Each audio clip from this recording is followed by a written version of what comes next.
السلام عليكم، مساكم الله بالخير. الليلة راح أبدأ سلسلة وخيرا لي مصرع أنا لاقيه. الحلقة الأولى سفينة النجاة.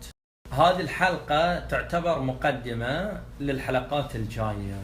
اليوم قاعد أتصفح كتاب الخصائص الحسينية حق الشيخ جعفر التستري، أعلى الله مقامه. طبعا في مقدمة الكتاب تقرأ شعوره الممزوج بالخوف والرجاء، وفعلا الرجال يحاكي نفسه بمنطق اللي راح بكره يموت راح يقابل الله سبحانه وتعالى. وصفن الرجال يفكر، يضرب أسداس في أخماس، يقول أنا أملك الإيمان، لكن هل هذا الإيمان حقيقي ومتقبل عند الله أم لا؟ بعدين شوي بعد ما خاف قال لا الحمد لله رب العالمين، أنا من الأمة المرحومة، من أمة محمد صلى الله عليه وآله، ومن المحبين لأهل البيت عليهم السلام. وظل يسترجع الأحاديث المروية عن أهل البيت، مثلا عن رسول الله: حسين مني وأنا من حسين، أحب الله من أحب حسينا. ورواية الإمام الصادق: كلنا أبواب النجاة وباب الحسين أوسع، وكلنا سفن النجاة وسفينة الحسين أسرع. ومن توقف عند سيد الشهداء اطمأنت روحه وسكنت نفسه. واستدل الشيخ تستري على إيمانه ببكائه على الحسين عندما قال: أنا قتيل العبرة، ما ذكرت عند مؤمن إلا بكى واغتم لمصابي. والأمر الآخر: إذا دخل محرم الحرام دخلني الهم والغم والحزن.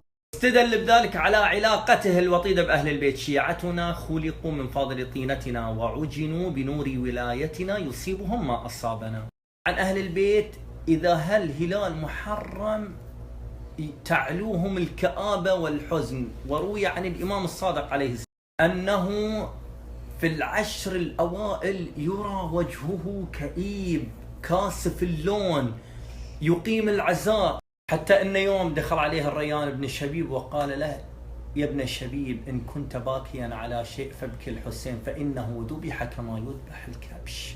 الشيخ تستري أيضا من الأمور اللي طمنت قلبي أنني إذا دخلت كربلاء علاني الهم والحزن. ويقول بعد: بمجرد أن أشم تربة الحسين تجري دموع عيني، تبكيك عيني لا لأجل مثوبة، لكنما عيني لأجلك باكية. أنست رزيتكم رزايانا التي سلفت، وهونت الرزايا الآتية.